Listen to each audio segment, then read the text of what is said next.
హల్లెలూయా, హల్లెలూయా. ప్రభువైన యేసుక్రీస్తు నామములో చేరవచ్చిన మీ అందరికీ నా శుభాభివందనాలు తెలియజేస్తూ ఉన్నాను.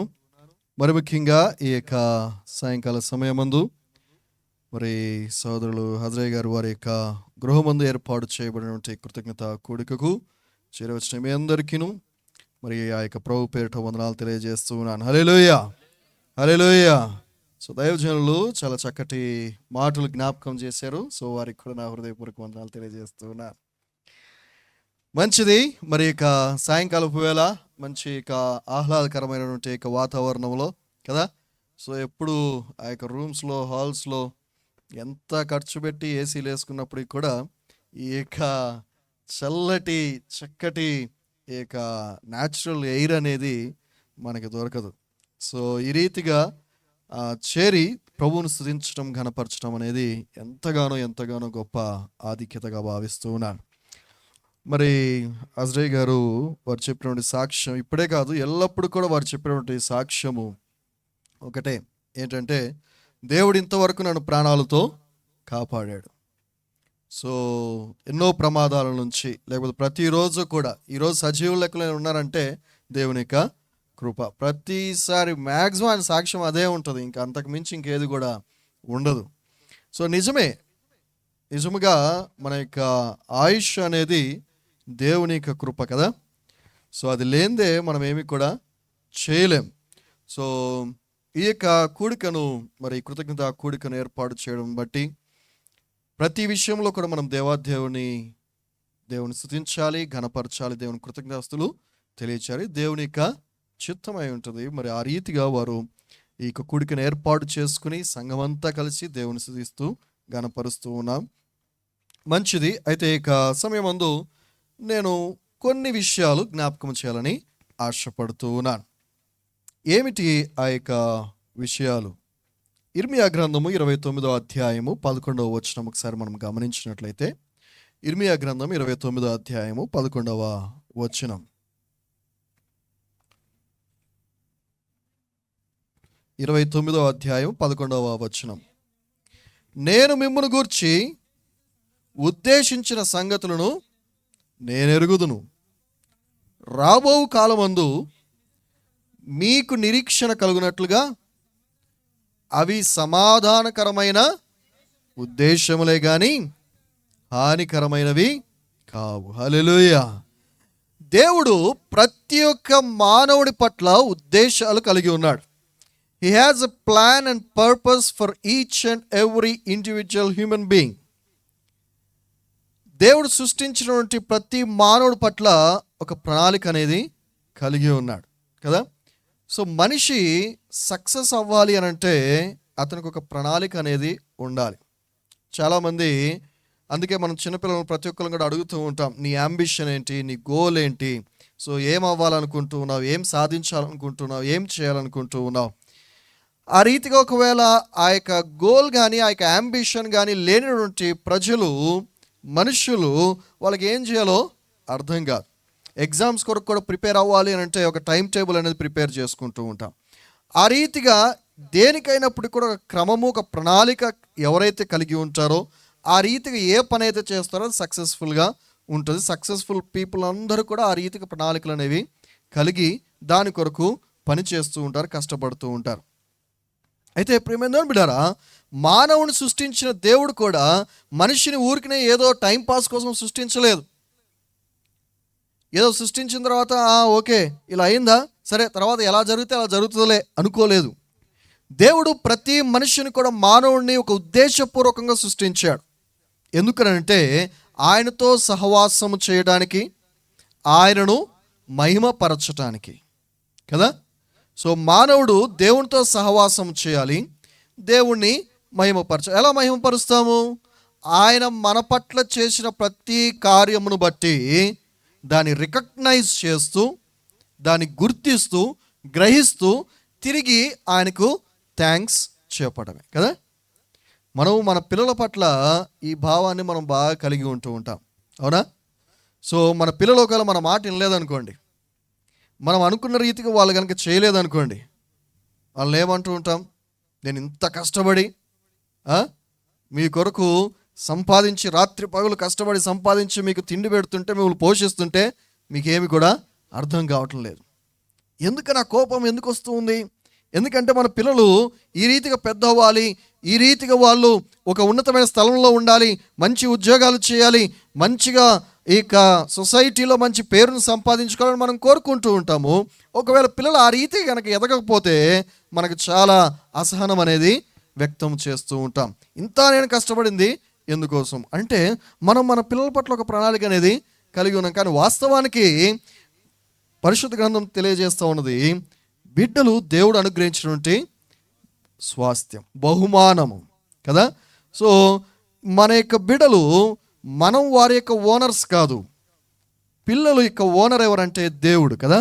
దేవుడు ఆ యొక్క బిడ్డలు మనకిచ్చాడు. మనం ఎవరమంటే మనం కేవలం పనివారం మాత్రమే. దేవుడిచ్చిన పిల్లలను దేవుని కొరకు పెంచే బాధ్యత మాత్రమే మనది. వాళ్ళని దేవుని యొక్క ప్రణాళికలో, దేవుని యొక్క చిత్తం వారి పట్ల ఏదైతే ఉంటుందో, దేవుని యొక్క ఉద్దేశం ఏమైతే ఉంటుందో అవి వారికి చెప్పి ఆ రీతిగా వారిని పెంచటము మాత్రమే మన యొక్క పని. కానీ మనము వాళ్ళ మీద మనం ఓనర్స్ లాగా మనం ఫీల్ అయిపోతూ ఉంటాం. నేనే కని పెంచాను అని చెప్పి చెబుతూ ఉంటాం. దేవుని యొక్క చిత్తము లేనిది ఏది కూడా ఈ లోకంలో జరగదు కదా. సో ప్రతి విషయంలో కూడా మనం దేవునికి కృతజ్ఞతలు తెలియజేసేవారం కూడా, తద్వారా దేవుణ్ణి మహిమపరచాలి. అయితే ప్రియమైన బిడ్డలారా, మనిషి ఎందుకని ఈ విషయంలో ఫెయిల్ అయిపోతూ ఉంటాడు? ఎందుకని ఫెయిల్ అయిపోతూ ఉంటాడంటే దాని గురించి పూర్తి క్లారిటీ లేక, దాని గురించి పూర్తి అవగాహన లేక కదా. దాన్ని తెలుసుకోవడానికి కూడా ప్రయత్నము చేయడు. ఎందుకంటే తెలుసుకోవడానికి ప్రయత్నము చేసిన సరి అయినటువంటి స్థలాల్లో ప్రయత్నము చేయడు. ఈ లోకంలో చాలా వెతుకుతూ ఉంటాం, చాలా ప్రయత్నాలు చేస్తూ ఉంటాం. ఆ తెలుసుకున్న దాన్ని బట్టే జ్ఞానం అని మనం విర్రవీగుతూ ఉంటాం. కానీ వాస్తవానికి సత్యాలు మనం గనక గమనించినట్లయితే మన చుట్టూ ఉన్నటువంటి యొక్క ప్రపంచంలో ఈ యొక్క సృష్టి అంతా కూడా మనకు తెలియజేస్తూ ఉంటుంది కదా. మనిషి ఈ యొక్క సృష్టిలో చాలా కనుగొంటూ ఉంటాడు.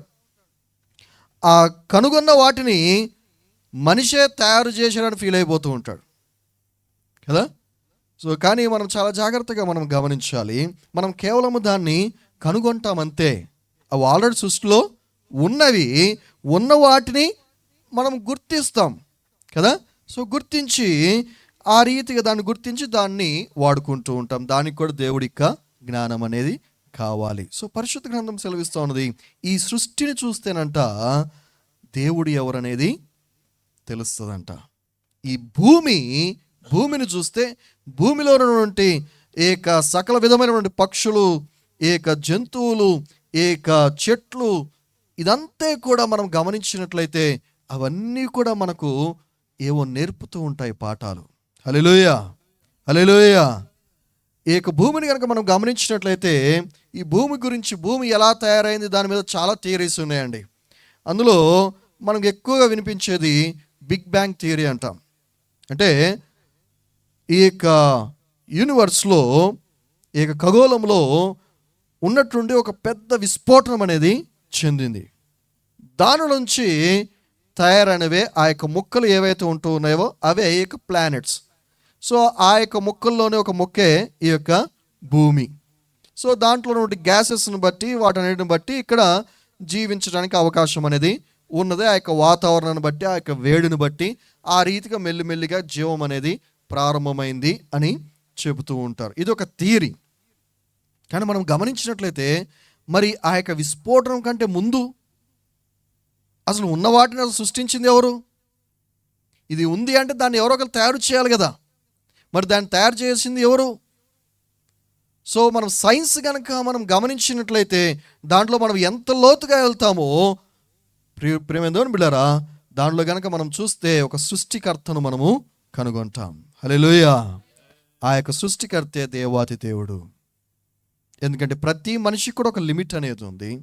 పుట్టుక చావు అనేది ఉన్నది, ఆరంభము అంతం అనేది ఉన్నది. కానీ ఈ యొక్క ఆరంభము అంతము లేనివాడు, ఈ యొక్క పుట్టుక చావు లేనివాడు, ఆది అంతమునైనటువంటి వాడు, అల్ఫా ఒమేగా అయినటువంటి వాడు, సృష్టికర్త అయినటువంటి వాడు, ఆయనే దేవాతి దేవుడు. హల్లెలూయా, హల్లెలూయా.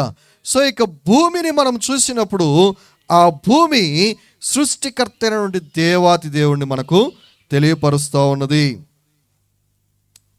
మనం గమనించినట్లయితే కీర్తనలో 74వ కీర్తన 17వ చరణం ఒకసారి మనం గమనించినట్లయితే, దేవాతి దేవుడు భూమిని తయారు చేయటం మాత్రమే కాదు కానీ దానికి సరిహద్దులను నియమించట. భూమికి సరిహద్దులు నియమించిన వాడవు నీవే. వేసవి కాలము, చలికాలము నీవే కలుగజేసితివి యెహోవా. హల్లెలూయా. చాలండి. మనం గమనించినట్లయితే భూమికి సరిహద్దులను కలుగజేసిన వాడవు నీవే. అలా బైబిల్లో కనుక మనం చూస్తే ఈ సృష్టి అంతా కూడా ఏ రీతిగా తయారైందో, ఇక భూమి శూన్యంలో వేలాడదీసినటువంటి వాడవు నీవే అని పరిశుద్ధ గ్రంథంలో మనం చూస్తూ ఉంటాం. శాస్త్రవేత్తలు ఇక బైబిల్ నుంచి చదివి దానిని ఎప్పుడైతే తెలుసుకున్నారో అప్పుడు దాని మీద పరిశోధన చేయడం ప్రారంభించారు. అవునా, భూమి వేలాడుతుందా అంటే ఇది ఒక శూన్యంలో ఉందా అని దాన్ని కనుగొనటానికి, దాన్ని మనం చూడగలుగుతామా, ఎలా చూడగలుగుతాం? అలా పరిశోధనలు చేసి టెలిస్కోప్ కనుక్కున్నారు. దాని తర్వాత ఆకాశంలోకి ఎగరటం కనుక్కున్నారు, నక్షత్రాలను కనుగొన్నారు, దాని దూరాన్ని కనుగొన్నారు. ఇలా బైబిల్లో ఉన్న వాటన్నిటిని బట్టి దాన్ని కనుగొనడానికి ప్రయత్నాలు చేశారు. దేవుడిచ్చిన జ్ఞానాన్ని బట్టి అవన్నీ కూడా కనుగొన్నారు. ఇప్పుడు మనం ఎంతో ధన్యులమై అన్నీ కూడా మనం చాలా చక్కగా మనము చూడగలుగుతూ ఉన్నాం. హల్లెలూయా, హల్లెలూయా. సో కనుక భూమిని యొక్క సృష్టిని మనం చూసినప్పుడు దాని యొక్క సృష్టికర్తను అది తెలియజేస్తూ ఉన్నది. రెండవది కనుక మనం గమనించినట్లయితే అదే కీర్తనలు 47వ కీర్తన 2వ చరణం ఒకసారి మనం గమనించినట్లయితే 47వ కీర్తన 2వ చరణం. యెహోవా మహోన్నతుడు, భయంకరుడు, ఆయన సర్వభూమికి మహారాజయ్యున్నాడు. హల్లెలూయా. ఈ సృష్టిని మనం చూసినప్పుడు అరే దీని వెనక ఎవరో ఉన్నారు, దీన్ని తయారు చేసినటువంటి వాడు అని మనకు తెలుస్తుంది. రెండవదిగా మనం చూస్తే దాన్ని తయారు చేసినటువంటి వాడు దానికి అధిపతి అయి ఉన్నాడు కదా. ఇప్పుడు మనము అనేకమైనటువంటి పనిముట్లు మనం తయారు చూస్తూ వాడుతూ ఉన్నాం. ఫోన్ కానీ, ఇప్పుడు మన ఫోన్ మనం వాడుతూ ఉన్నాం కదా, లేకపోతే అనేక వస్తువులు మనము వాడుతూ ఉన్నాం. ఈ వస్తువులు ఎవరైతే తయారు చేస్తారో వాళ్ళ దగ్గర పేటెంట్ రైట్ ఉంటుంది. అంటే అది తయారు చేసినటువంటి వారు దాని యొక్క ధరను నిర్ణయించగలిగినటువంటి అధికారము వారికి మాత్రమే ఉంటుంది. ఎందుకంటే దాన్ని తయారు చేసినటువంటి వాళ్ళు వారే కనుక దాని మీద పూర్తి సర్వ హక్కులు వారికి మాత్రమే, దాన్ని తయారు చేసినటువంటి వారికి మాత్రమే ఉంటాయి.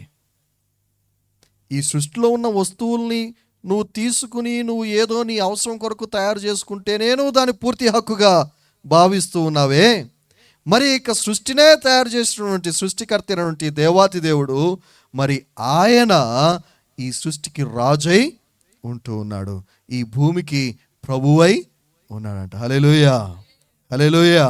ఆయనకు సర్వాధికారము కలిగి ఉన్నది. మూడవది కనుక మనం గమనించినట్లయితే ద్వితీయోపదేశకాండము 31వ అధ్యాయము 28వ వచనం ఒకసారి మనం చూస్తే, ద్వితీయోపదేశకాండము 31వ అధ్యాయం 28వ వచనం. నేను చనిపోయిన తర్వాత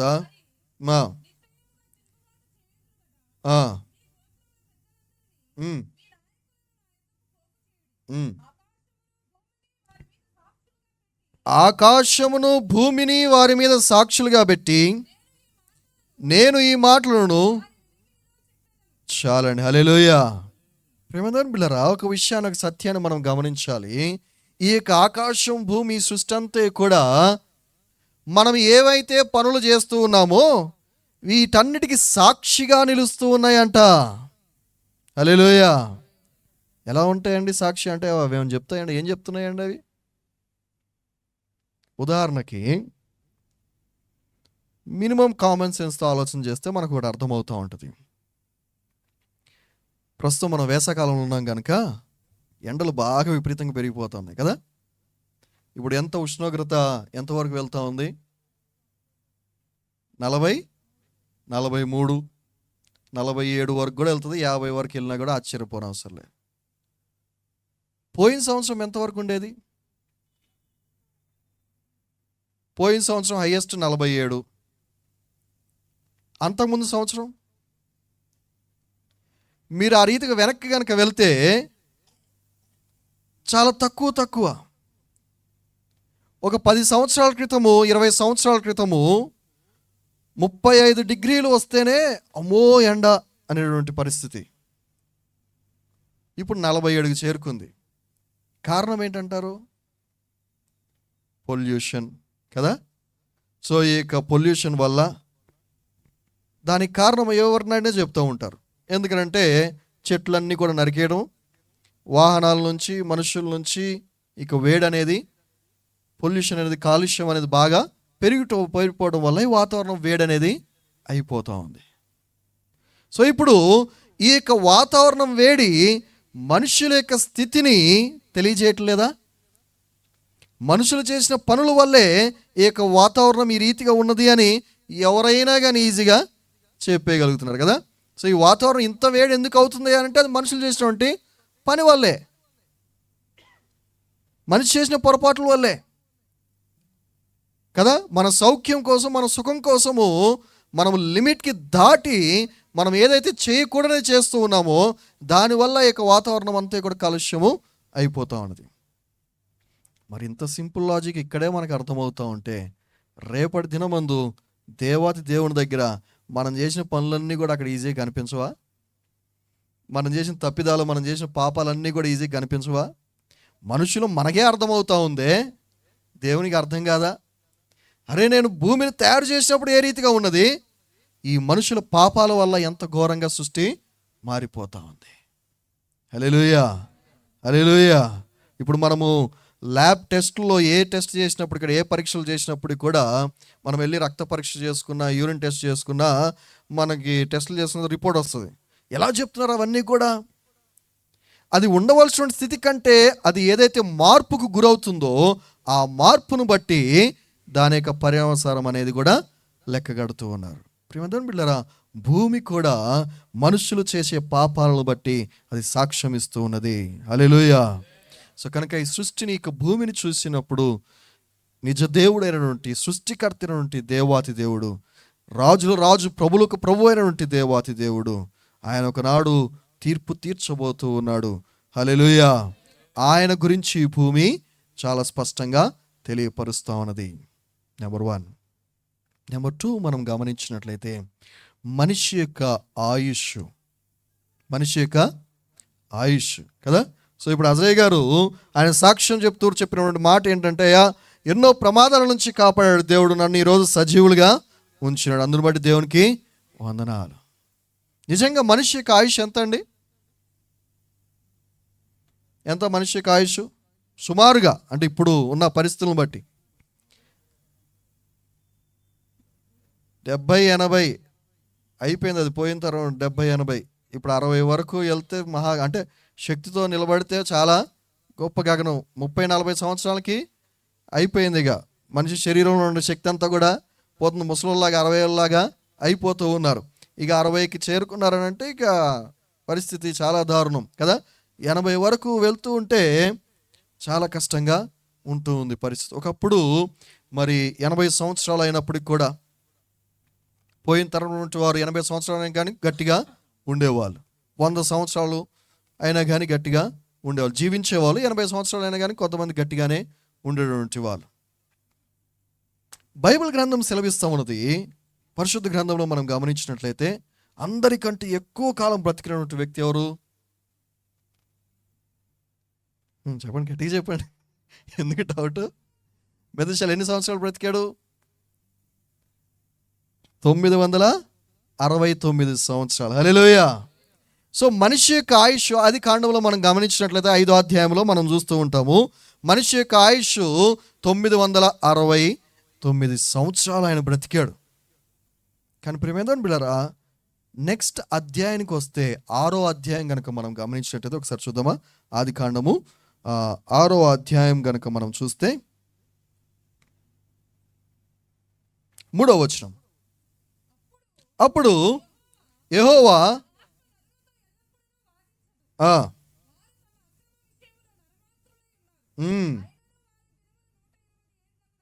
చాలండి. హల్లెలూయా. 969 సంవత్సరాల నుంచి మనుషుల యొక్క పాపముల మూలముగా వారి యొక్క ఆయుష్ ఎక్కడ పడిపోయింది? 127కు పడిపోయింది. 127కు పడిపోయింది కదా. అయినను వాళ్ళ యొక్క ఆయుష్ 127. ఇంకా మనం గమనించినట్లయితే మనం చూస్తూ ఉంటాము, అధికముగా మహా బతికితే ప్రసంగి 70-80లో కనుక మనం చూస్తే అధికంగా మహా బతికితే 80 సంవత్సరాలు కదా. అది కూడా ఆయాసమే, దుఃఖమే. సో ఇక్కడ ఒక విషయాన్ని మనం జ్ఞాపకం చేసుకోవాలి. మరి అది కూడా మనకు గ్యారంటీయేనా? మనిషి ఆయుష్ దేవుడు పోలుస్తూ ఉన్నాడు. మనిషి యొక్క పరిమితి మనం చూసి యోబు గ్రంథంలో మనం చూద్దాము. యోబు గ్రంథము 14వ అధ్యాయము 5వ వచనం ఒకసారి మనం గమనించినట్లయితే, యోబు గ్రంథము 14వ అధ్యాయము 5వ వచనం, నరుల ఆయుష్ కాలము పరిమితి కలది, వారి నెలల సంఖ్య నీకు తెలిసై ఉన్నది. హల్లెలూయా. మనిషి యొక్క ఆయుష్ కాలము ఎంతంట? దానికి ఒక లిమిట్ అనేది ఉందంట. దేవుడు దానికి ఒక లిమిట్ అనేది పెట్టాడు. ఎంతకాలం అంటే అంతకాలం బతికుండలేము మనము కదా. దానికి ఒక లిమిట్ ఉంది. ఈ సత్యాన్ని మనం గ్రహించాలి. మనం అందరము కూడా ఎల్లకాలం బ్రతకాలి అనుకుంటాం, కానీ పరిశుద్ధ గ్రంథం మనం చూస్తే మనిషికి ఆయుష్ కాలము పరిమితి అనేది ఉంది, లిమిట్ అనేది ఉంది.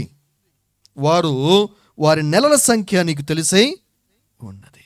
వారు ఎంతకాలం బ్రతకాలి అనేది దేవుడు ఆల్రెడీ నిశ్చయించి ఉంచి ఉన్నాడు. ఆయన యొక్క ప్రణాళికలో ఆయన ఉంచి ఉన్నాడు. ఎంతకాలం అంట? ఒకసారి మనం చూద్దాము. మనిషి యొక్క ఆయుష్ కాలమును దేవుడు ఏ రీతిగా నిర్ణయించి ఉన్నాడు, ఏ రీతిగా పెట్టి ఉన్నాడో. అదే 14వ అధ్యాయము 2వ వచనం పై వచనం కనుక మనం గమనిస్తే, పువ్వు వికసించినట్లు వాడు పెరిగి వాడిపోవును. హల్లెలూయా. మనిషి యొక్క ఆయుష్ కాలం యొక్క లిమిట్ ఎంతయ్యా అని కనుక మనం కరెక్ట్గా ఆలోచన చేస్తే, దేవుడు ఏమంటున్నాడంటే పువ్వు వికసించి వాడు పెరిగి వాడిపోవును. పువ్వు ఎంతకాలం జీవిస్తుందండి? పువ్వు యొక్క ఆయుష్ ఎంత? మనం గడ్డి పువ్వును కనుక గమనించినట్లయితే అది పొద్దున చాలా చక్కగా వికసిస్తూ ఉంటుంది. అది ఎంతో చక్కగా పచ్చగా మంచి రంగులు కలిగి చాలా చక్కగా ఉంటుంది, మంచి ఫ్రెష్గా ఉంటుంది. కానీ సాయంకాలానికి అది ఏమైపోతుంది? వాడిపోతుంది. దాని యొక్క లిమిట్ ఎంత? ఒక్కరోజు మాత్రమే. మనిషి యొక్క ఆయుష్ కాలము, దాని యొక్క పరిమితి మనం చాలా జాగ్రత్తగా గమనించినట్లయితే దాని లిమిట్ 1 డే మాత్రమే. ఒక్కరోజే దాని యొక్క లిమిట్. మరి ఎన్ని రోజులు అనేది మనకు తెలియదు, కాదు దేవునికే తెలుసు. దేవుడు దాని లెక్కను ఆయన లెక్కించి ఉన్నాడు. దినములు లెక్కించిన వాడు దేవుడు. హల్లెలూయా. అది ఎన్ని రోజులు అనేది దేవుడు లెక్కించిన, ఆల్రెడీ కౌంట్ చేసి ఉన్నాడు. నేను ఎన్ని రోజులు బ్రతకాలనేది దేవుడికి తెలుసు. అందుకని నా లిమిట్ 1 డేనే. ఆ 1 డే దేవుని యొక్క కృప వల్ల, దేవుని యొక్క కనికరం వల్ల, ఆయన యొక్క వాత్సల్యతను బట్టి, ఆయన యొక్క ప్రేమను బట్టి, ఆయన యొక్క దయను బట్టి, ఆయన యొక్క ఏదైతే మన పట్ల ఆయన ఉద్దేశం కలిగి ఉన్నాడో, ఏదైతే మన పట్ల ప్రణాళికలు కలిగి ఉన్నాడో, ఇదిగో ఈ బిడ్డ ఈరోజు ఈ పని చేయాలి, ఈరోజు ఈ పని చేయాలి అని ఎన్ని దినాలైతే ఆయన లెక్కించి ఉన్నాడో అన్ని దినాలు మాత్రమే మనము బ్రతకగలుగుతూ ఉంటాం. హల్లెలూయా. హల్లెలూయా. అయితే మరి కంపల్సరీ 1 డే ఉందా?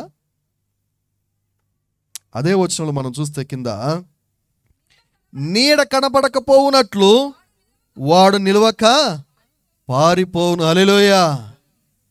నీడ కనబడకపోవునట్లు వాడు నిలవక పారిపోవునంట. నీడ యొక్క లైఫ్ స్పాన్ ఎంత అండి?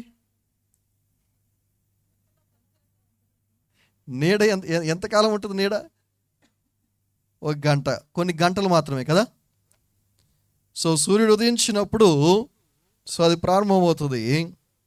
కరెక్ట్ మధ్యాహ్నానికి కనుక మనం గమనించినట్లయితే సూర్యుడు నడినెత్తి మీదకి వస్తే అది ఎక్కడ కనిపించదు కదా. సో దాని యొక్క లైఫ్ స్పాన్, నీడ యొక్క లైఫ్ స్పాన్ గంటలు మాత్రమే. మనిషి యొక్క ఆయుష్ కాలాన్ని దేవుడు నీడతో పోలుస్తూ ఉన్నాడు. అంటే నీ యొక్క లైఫ్ స్పాన్ యొక్క లిమిట్ ఒక రోజు కూడా అనుకోవడానికి వీలు లేదమ్మా, గంటలు మాత్రమే. హల్లెలూయా. హల్లెలూయా. హాస్పిటల్లో చేరినప్పుడు అర్థమవుతుంటుంది ఈ సీన్ కదా. గంట గంటకు మారిపోతూ ఉంటుంది. ఇంకొన్ని గంటలు మాత్రం చూద్దామండి, ఇంకొక 24 గంటలు గడిస్తే కానీ చెప్పలేం. గడియలు అక్కడ లెక్కించవలసి వస్తూ ఉంటుంది. మనిషి యొక్క ఆయుష్ పరిమితి కొన్ని గంటలు మాత్రమే. హల్లెలూయా. మరి గంటలు కూడా ఉంటాయా? గంటలు కూడా పక్కా అనుకుందామా? పరిశుద్ధ గ్రంథంలో మనం గమనించినట్లయితే యాకోబు రాసిన పత్రిక 4వ అధ్యాయం 14వ వచనం ఒకసారి మనం చూద్దామా? యాకోబు రాసిన పత్రిక 4వ అధ్యాయం 14వ వచనం.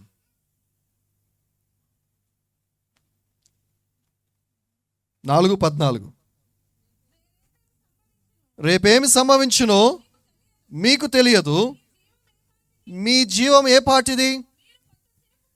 కొంతసేపు కనబడి అంతలో మాయమైపోవు ఆవిరి వంటి వారే. హల్లెలూయా. మనిషి యొక్క జీవితము ఆయుష్కాలం యొక్క పరిమితి రోజులు అనుకోవడానికి లేదు, గంటలు గడియలు అనుకోవడానికి లేదు.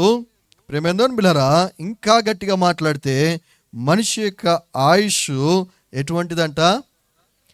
ఆవిరి వంటిదంట. హల్లెలూయా. నీడైనా నయం, కనీసం ఒక గంట అన్న ఉంటుంది కదా. ఆవిరి ఎంతసేపు ఉంటుంది? ఇంతలో కనబడి అంతలో మాయమైపోయేది. చూస్తుండగానే మాయమైపోతూ ఉంటుంది ఆవిరి కదా. హల్లెలూయా. ఇంతలో కనబడి అంతలో మాయమైపోయిన ఆవిరి వంటి జీవితాలు మనవండి. ప్రేమదేవుని బిడ్డలారా, మన జీవితాన్ని ఒక్కసారి మనం గమనిస్తే అర్థమవుతూ ఉంటుంది మన పరిస్థితి ఏంటి. కానీ అలాంటి నీ కొరకు నా కొరకు ఆ దేవాతి దేవుడు పరలోకం వీడి భూలోకానికి దిగి వచ్చాడు. హల్లెలూయా. హల్లెలూయా.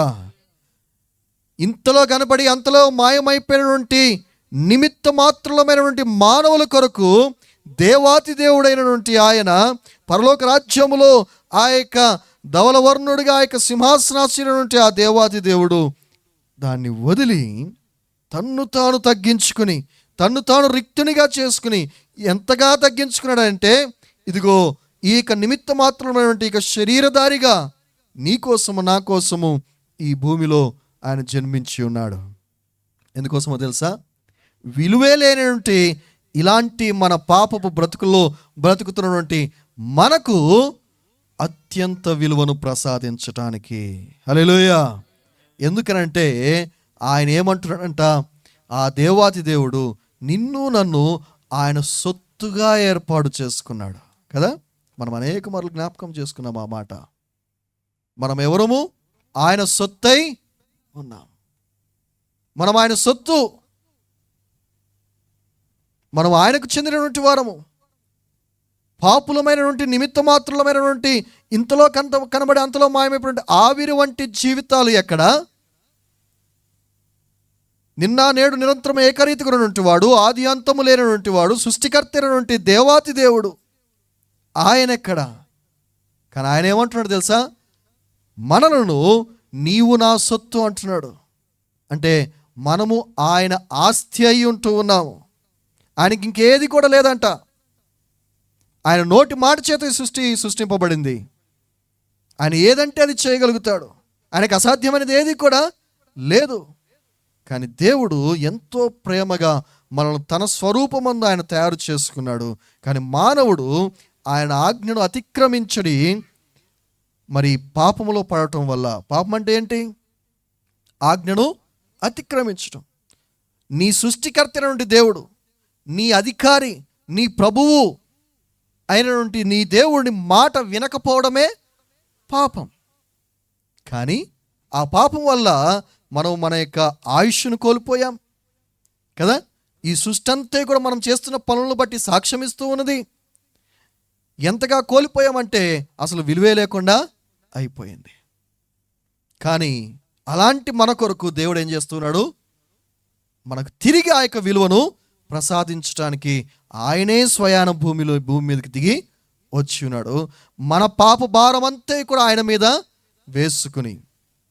ఎందుకంటే మనం తప్పు చేసి ఉన్నాము, ఆయన మాట వినటం లేదు, తద్వారా వచ్చే శిక్ష ఏదైతే ఉన్నదో అది ఆ శిక్ష ఆయన మీద వేసుకుని మనలో ఆ శిక్ష నుంచి తప్పించి తిరిగి ఇదిగో విలువేలేని ఇక జీవితానికి తిరిగి విలువైన జీవితం అనగా ఇదిగో ఇంతలో కనబడి అంతలో మాయమైపోయినటువంటి ఈ యొక్క ఆయుష్ కాలమున్న ఈ జీవితాన్ని నిత్య జీవమును మనకు ప్రసాదిస్తున్నాడు. హల్లెలూయా, హల్లెలూయా.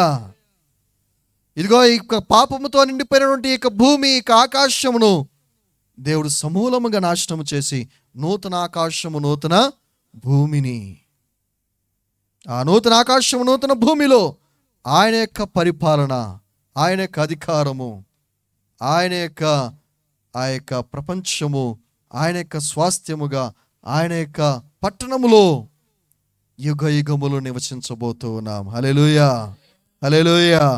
అందుకే దేవుడు అంటున్నాడు, నేను మీ కొరకు కలిగినటువంటి ఉద్దేశములు అవి మేలైనవే గాని హానికరం ఏ మాత్రము కానే కావు. అవి సమాధానకరమైనటువంటి ఉద్దేశాలు మీ కొరకు కలిగి ఉన్నాను. ఏంటి అవి సమాధానకరమైనవి? ఏంటవి మేలైనవి? మనం ఏమనుకుంటాం తెలుసా? అబ్బా, ఈరోజు నాకు మంచి బిర్యానీ దొరికితే చాలు, అది మేలు. బిర్యానీ కొనుక్కోవడానికి డబ్బులుంటే చాలు, అది మేలు. మంచి బంగ్లా ఉండాలి, మంచి కారు ఉండాలి, మంచి ఉద్యోగం ఉండాలి, మంచి పేరు ఉండాలి, నాకు ఏ లోటు కూడా ఉండకూడదు, అదే మేలు అనుకుంటూ ఉంటా. అది ఎక్కడైనా కొదువు ఉంటే ఇదేంటి దేవుడు మరి నాకు మంచి మేలు దాచి ఉంచారన్నాడు కదా, మరి ఏంటి ఈ సమస్యలేంటి? మనకున్న లోటుపాట్లని మనం సమస్యలుగా ఫీల్ అయిపోతూ ఉంటాం. ప్రియమైన బిడ్డరా, ఇవన్నీ మనం కొని తెచ్చుకున్నవే. దీని నుంచి బయటకు తీసుకురావడానికే ఆ దేవాతి దేవుడు నీ కొరకు నా కొరకు ఈ భూలోకానికి దిగి వచ్చినాడు. హల్లెలూయా.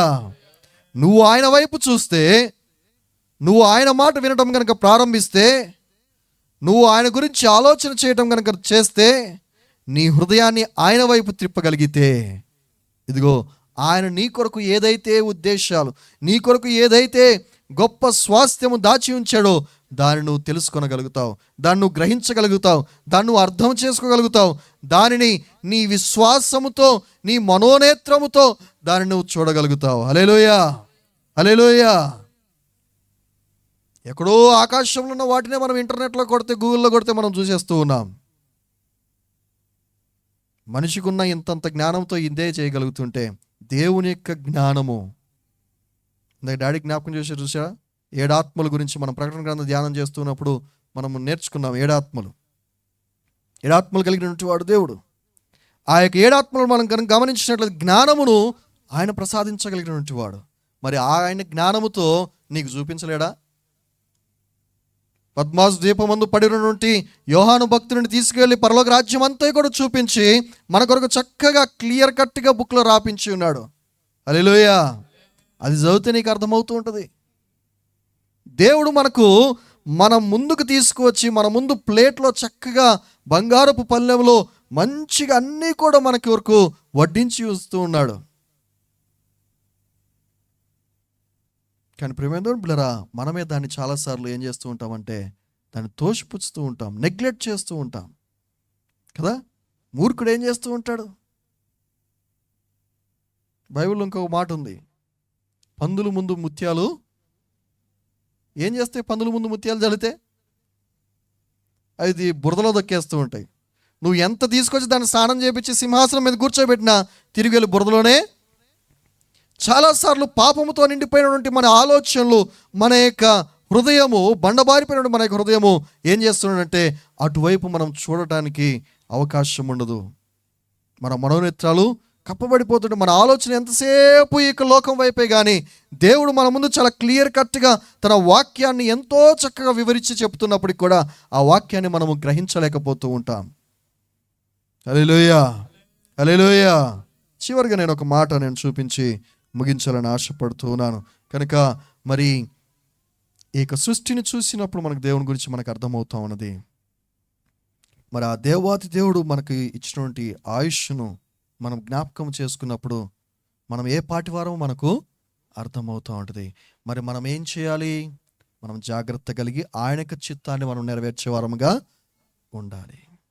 సో ఈ క్రమములో, ఈ జీవిత ప్రయాణములో ఒకటి మనం చాలా అదుపులో ఉంచుకోవాలి.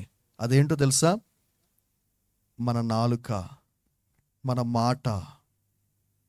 మన మాట గురించి 3 విషయాలని చెప్పి నేను ముగిస్తాను. ఇదే యోబు గ్రంథం 15వ అధ్యాయము 5వ వచనం ఒకసారి మనం చూద్దామా?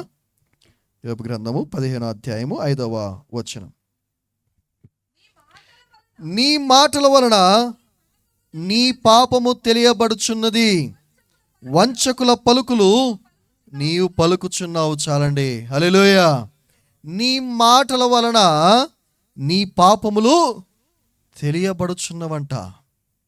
మనం మాట్లాడే మాటల వల్ల మనం ఎంతటి పాపాత్ములమో తెలియపరచబడుతుందంటే, అదేంటండి? మనం మాట్లాడే మాటలు మనం పాపులమో పరిశుద్ధులమో ఎలా తెలియపరుస్తూ ఉంటాయి? కొంతమంది చాలా తీయగా మాట్లాడుతూ ఉంటారు, చాలా పరిశుద్ధమైన వారిగా మాట్లాడుతూ ఉంటారు. ప్రియమైన బిడ్డలారా, వారు ఎంతగా నటించినప్పటికీ ఎక్కడో చోట మాట దొరలక మానదు కదా. కానీ నోటి మాట వల్ల హృదయంలో ఉన్నది ఎలా తెలుస్తుంది? బైబిల్ గ్రంథంలో ఒక చక్కటి మాట ఉంది. మత్తయి సువార్తలో మనం చూస్తే 12వ అధ్యాయం 34వ వచనం కనుక మనం గమనించినట్లయితే, మత్తయి సువార్త 12వ అధ్యాయం 34వ వచనం. నీ హృదయం ఏదైతే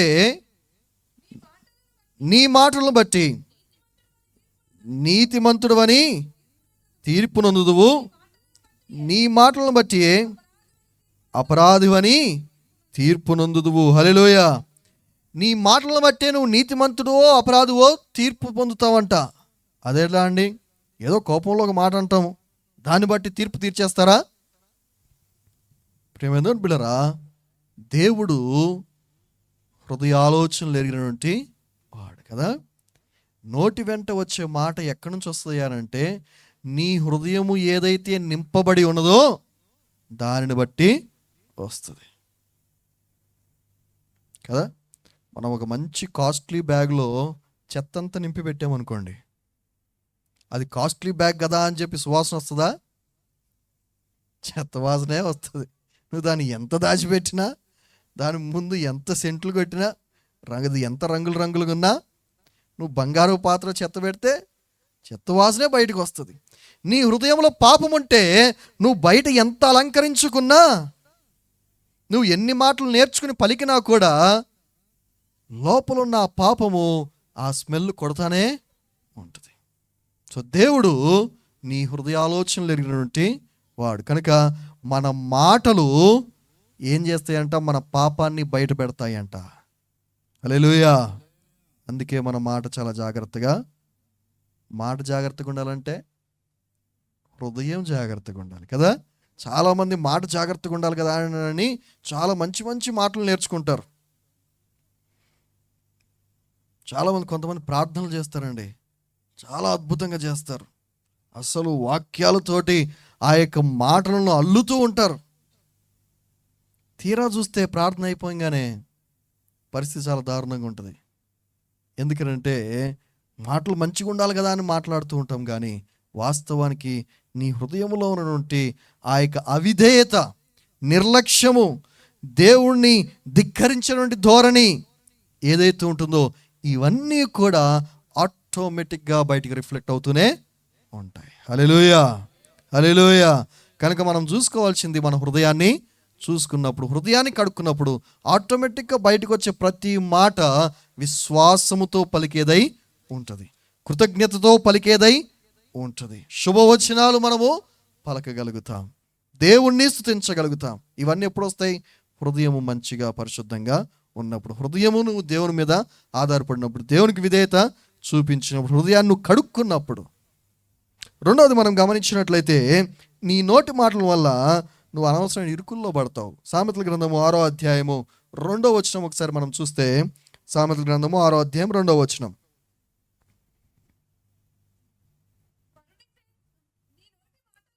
నీ నోటి మాటల వలన నీవు చిక్కుబడి ఉన్నావు, నీ నోటి మాటల వల్ల పట్టబడి ఉన్నావు. హల్లెలూయా. మన నోటి మాటల వల్ల మనం అనవసరమైన వీటిలో చిక్కుంటూ ఉంటామండి కదా. ఉదాహరణకి చాలామంది షూరిటీలు తెలుసా మీకు? షూరిటీ సంతకాలు పెడుతూ ఉంటారు. చాలామందికి తెలుసు. సో అప్పులు చేసేటప్పుడు బాగా అర్థమవుతూ ఉంటుంది. అప్పుల దాకా ఎందుకు, ఇప్పుడు నువ్వు ఎక్కడైనా జాబ్లో జాయిన్ అవ్వాలి అని అంటే నీ రిఫరెన్స్ ఉద్యోగాలు చేసేటోళ్ళకి బాగా అర్థమవుతూ ఉంటుంది. ఇప్పుడు మనము ఎవరినైనా ఉద్యోగంలో చూపిస్తూ ఉంటాం, మావాడండి చాలా మంచిగా చేస్తాడు అని చెప్పి నీ నోటి మాటతోని ఇస్తావు. ఏదైనా పొరపాటు అక్కడ అయ్యిందనుకో, అసలు ఎవడు రిఫర్ చేసాడురా అంటారు కదా. సో నువ్వు ఏదైతే నోటి మాట చేత ఒకరి తరపున ఏది చేసినప్పటికి కూడా అనవసరమైన చిక్కుల్లోనికి వెళ్తూ ఉంటావు. అలా బైబిల్ గ్రంథాలు చిక్కున్న వాళ్ళు చాలామంది ఉన్నారండి. ఒకరి పక్షంలో నిలిచి వారి జీవితాలను కోల్పోయినటువంటి వాళ్ళు చాలామంది ఉంటూ ఉన్నారు. మన నోటి మాటలు చాలా జాగ్రత్తగా ఉండాలి. చాలాసార్లు మనము పరిశుద్ధ గ్రంథం ఇది కూడా సెలవిస్తూ ఉన్నది, కొన్నిసార్లు మన ఎదుట తప్పు జరుగుతూ ఉన్నప్పుడు, పాపము జరుగుతూ ఉన్నప్పుడు దాన్ని ఖండించకుండా సైలెంట్గా ఉంటూ ఉంటాం. ఖండించకుండా సైలెంట్గా ఉంటూ ఉంటాం. ఎందుకు వచ్చిన గొడవలే కదా. ఎందుకంటే ఇప్పుడు నేను నోరు తెరిచి మాట్లాడితే నా గురించి ఏమనుకుంటారో, నన్నేమంటారో అని సిగ్గుతో, భయంతో, మొహమాటముతో ప్రేమేంద్రుని బిడ్డలారా, అక్కడ నువ్వు మౌనంగా ఉండటం వల్ల నువ్వు ఆ పాపాన్ని ఎంకరేజ్ చేస్తూ ఉన్నావు కదా. కొన్నిసార్లు మొహమాటానికి పోయి మనము నో అని చెప్పకుండా ఎస్ అని చెప్తూ ఉంటాం చాలాసార్లు. జాగ్రత్త, నీ నోటి మాట చాలా జాగ్రత్తగా ఉండాలి. నువ్వు పలికే నీ మాట, ఎందుకంటే నీవు దేవుని సొత్తై ఉన్నావు. హల్లెలూయా. నువ్వు పలికే ప్రతి మాట దేవుని యొక్క బిడ్డగా దేవునికి రిజంబ్లెన్స్ అవుతూ ఉన్నది. నువ్వు దేవుని బిడ్డవై నువ్వు మాట్లాడుతున్న ప్రతి మాట, నువ్వే మాటలో మాట్లాడుతూ ఉన్నప్పటికి కూడా నీ చుట్టూ ఉన్న ప్రజలు నువ్వు పలికే ఆ మాటను బట్టి నీ దేవుణ్ణి దూషించాలా, సేవించాలా అనేది అవుతూ ఉంటుంది. హల్లెలూయా. ఇక మూడోది కనుక నేను చూపించడం ముగిస్తాను. దేవునికి కోపము మనం చాలాసార్లు రేపుతూ ఉంటాం మన నోటి మాటల వల్ల. ప్రసంగి గ్రంథము 5వ అధ్యాయము 6వ వచనం ఒకసారి చూద్దామా. ప్రసంగి గ్రంథము 5వ అధ్యాయం 6వ వచనం.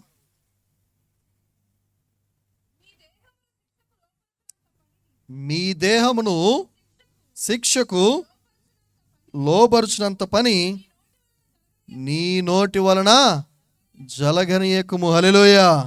మన నోటి మాట వల్ల చాలాసార్లు మన దేహం శిక్షకు గురవుతూ ఉంటుందంట. ఒకసారి ఒక అరటిపండ్లు అమ్ముకునేవాడి దగ్గరికి ఒక వ్యక్తి వచ్చాడు. ఓ వ్యక్తి వచ్చి ఈ అరటిపండ్లు ఎంత, ఈ ఎంత అని అడుగుతూ ఉన్నాడు. అడుగుతూ దాని మీద చేతులు వేస్తూ ఉంటే ఆ యొక్క అరటిపండ్లు అమ్మే వ్యక్తి, వ్యాపారి, పళ్ళు రాలిపోతే జాగ్రత్త అన్నాడంట. అనేసరికి అక్కడ ఆ వ్యక్తికి చాలా కోపం వచ్చింది. నేను నీ దగ్గరికి అరటిపండ్లు కొనడానికి వస్తే నీకు ఇష్టమైతే ఎంత అని చెప్పాలి, ఇష్టం లేకపోతే లేదని చెప్పాలి. నా పళ్ళు రాలుతాయి అంటావా అని చెప్పి నిజంగానే పళ్ళు రాలగొట్టాడంట. ప్రేమేంద్రుని బిడ్డలారా, చాలాసార్లు మన నోటి మాట అనవసరంగా మన దేహానికి పనిష్మెంట్ అవుతూ ఉంటుంది కదా. మనం చాలా జాగ్రత్తగా ఉంటూ ఉండాలి. మనం మాట్లాడే ముందు ఆలోచించి ఆచితూచి మనము మాట్లాడాలి. అందుకే దేవుడు 2 చెవులు ఇచ్చాడు, ఒకటే నోరు ఇచ్చాడు. కానీ మనం చెవులు మూసేసి నోరుని ఎక్కువ వాడుతూ ఉంటాం. ఏది తక్కువైతే దాన్నే ఎక్కువ వాడుతూ ఉంటాం కదా. సో అది మనకి ముందు నుంచి అలవాటే. సో ఇది తక్కువ అంటే దాన్నే ఎక్కువగా వాడే ప్రయత్నం చేస్తూ ఉంటాం. అంత మాత్రమే కాదు, నీ నోటి మాట వల్ల దేవునికి కోపాన్ని రేపొద్దు. ఎవరన్నా ఆ రీతికి దేవునికి కోపాన్ని రేపారా?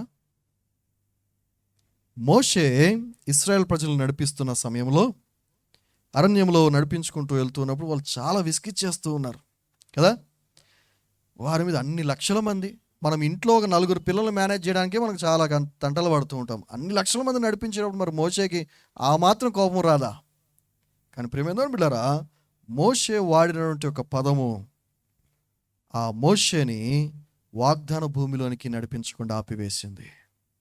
సంఖ్యాకాండము 20వ అధ్యాయము 12వ వచనం కనుక మనం గమనించినట్లయితే మోషే అంటాడు, ద్రోహులారా, మీరు ఈ బండ నుండి మీ కొరకు నీళ్లు రప్పించాలా అని చెప్పి వాళ్ళు నీళ్లు కావాలి, దాహం దాహం అని అరుస్తూ ఉంటుంటే, వాళ్ళు సనుగుతూ గొనుగుతూ తిడుతూ ఇది చేస్తూ ఉంటుంటే మోషే, అరే దేవుడు ఇన్ని చేశాడు అయినా కానీ మీకు తెలియటం లేదు, సహనం లేదు, ఇంకనూ మీరు గ్రహించట్లేదు అని చెప్పి వాళ్ళ మీద కోపంతో మోషే వాడినటువంటి ఒకే ఒక పదము ద్రోహులారా అని వాళ్ళని తిడుతూ ఉన్నాడు. ఆ బండని కొట్టాడు.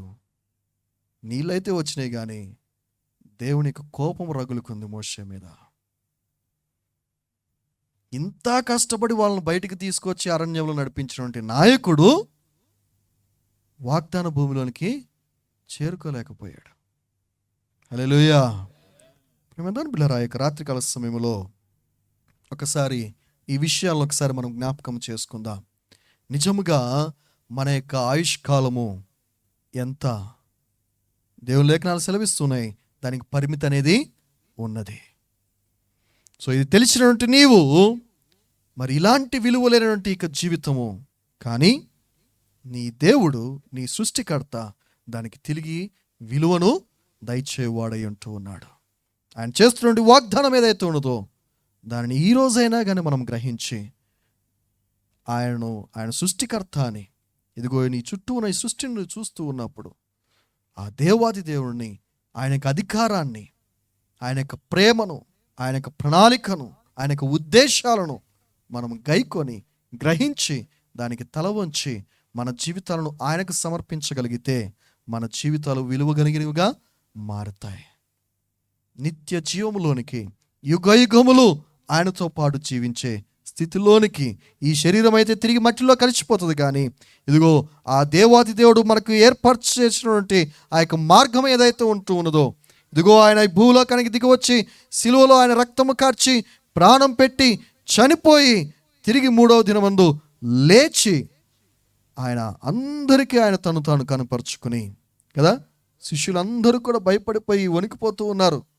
ఆయన వచ్చి కనిపించినప్పుడు అమ్మో ఏంటి ఇది భూతమా అంటున్నప్పుడు ప్రభువారు వారితో పాటు కలిసి కూర్చుని, ఇదిగో ఈ రీతిగా శరీరము ఎముకలు భూతాలకి ఉండవు కదా, నేను భూతాన్ని కాదు దయ్యాన్ని కాదు, ఈ ప్రభువునే చూడండి అని చెప్పి వాళ్ళు ఆయన ముట్టుకుని చూసి వారు కాల్చిచ్చినటువంటి చేపను ఆయన తిని ఆ రీతిగా 40 దినాలు అనేక మందికి తన్ను తాను ప్రత్యక్షపరుచుకుని అందరూ కూడా దాన్ని చూసి కల్లారా వారు గ్రహించి ఆ సత్యాన్ని భూలోకం అంతటా కూడా ప్రకటిస్తున్నారు. అందరూ చూస్తుండగా ఆకాశంలోకి ఆయన ఆరోహణమై వెళ్ళిపోతూ ఉన్నాడు. సో యేసుక్రీస్తు ప్రభువారు ఆయన మనకిచ్చినటువంటి గొప్ప నిరీక్షణ అదే.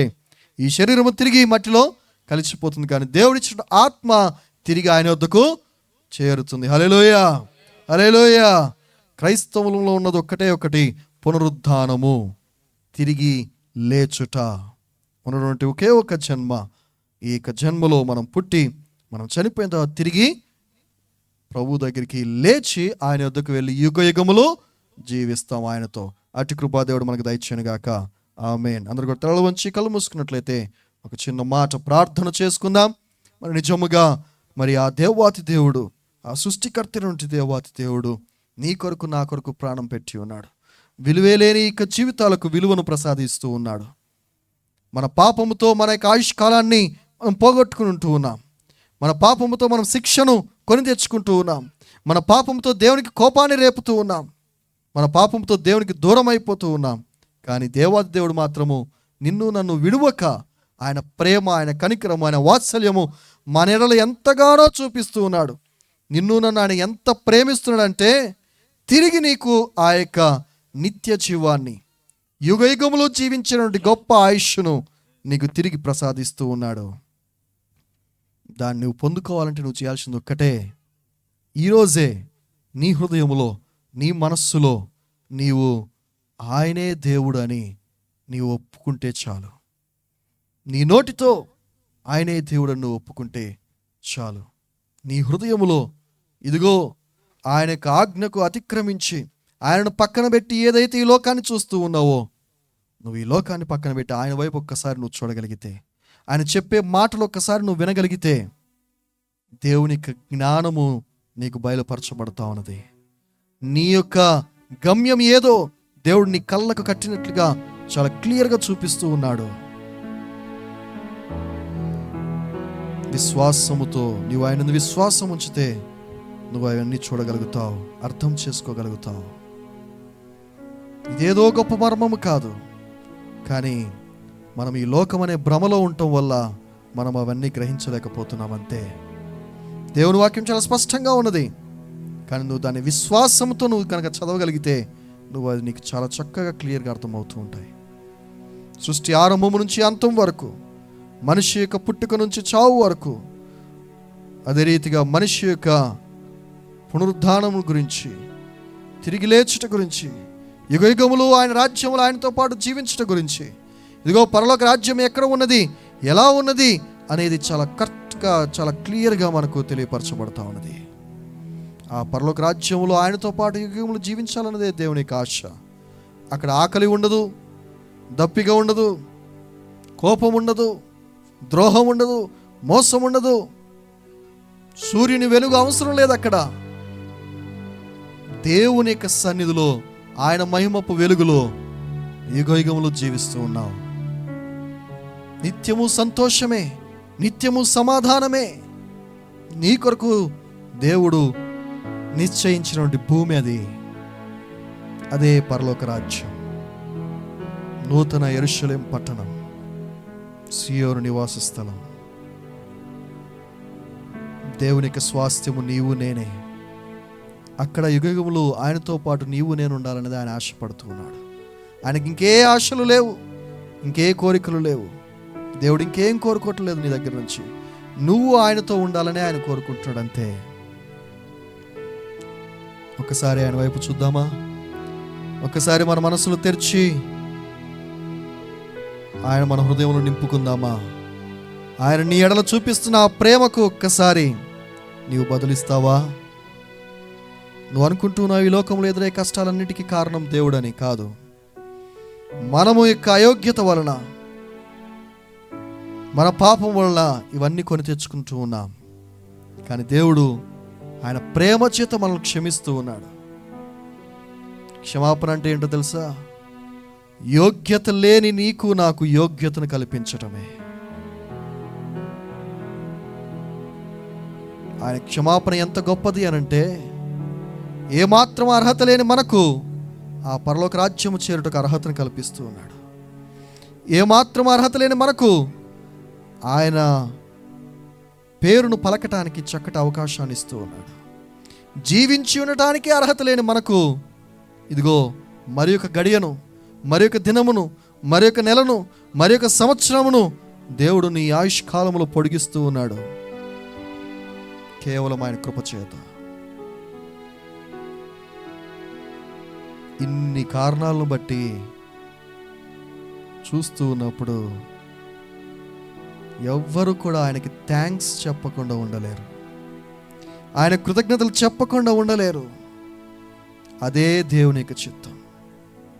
దేవుని చిత్తం అంటే అదే, ప్రతి విషయంలో ఆయన కృతజ్ఞతలు తెలియచేయటమే. ఈ రాత్రికాల సమయంలో నీ జీవితంలో దేవుడు చేసిన మేలేంటో ఒకసారి నువ్వు జ్ఞాపకం చేసుకుంటావా? ఈ గడియలో నువ్వు బ్రతుకున్నావంటే దేవుడు నీ జీవితంలో నీకు చేసిన మేలే, గొప్ప మేలు. నువ్వు జీవించి ఉన్నావంటే దేవుడు నీకు జీవితంలో చేసిన మేలు అది. అందుని బట్టి దేవునికి థ్యాంక్స్ చెప్తున్నావా? ఒక్కసారి ఆయనకు, ప్రభువా నీకు వందనాలు నాయనా, నువ్వు చెప్పే ఆ ఒక్క మాటలో దేవుడు నిన్ను బట్టి ఎంతో సంతోషించువాడై ఉన్నాడు. దాన్నే మనం విధేయత అంటాం. ఆయనకు విధేయత చూపించి, ఇదిగో ఇది ఆయన ప్రణాళిక, ఇది ఆయన చిత్తము అని ఆయన చిత్తానికి మనం తల ఒగ్గిన జీవించినట్లయితే నీవు ఆశీర్వదింపబడతావు.